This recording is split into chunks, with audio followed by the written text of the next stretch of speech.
I'm just so emotional. Why do we as farmers have to do this? We shouldn't. I can't speak. Sorry, I'm just emotional. This government needs to realise it's never been hungry since World War II.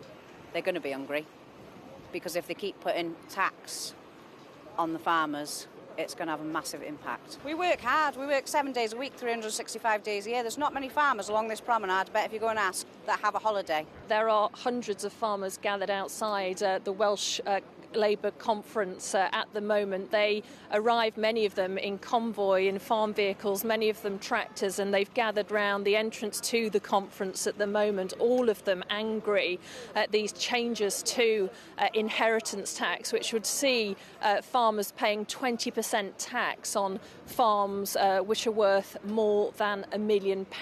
Now, the government is saying that only a few farms would be affected, a small amount of farms. Farmers here are saying that is simply not the case. Now, the farmers are saying if they are not listened to, these protests are going to continue. They are already planning their first strike action for next week, and they're saying that there could be food shortages on the shelves of the supermarkets. People could see a rise in food prices as a result of that, and tens of thousands of them are expected to descend on London, on Westminster.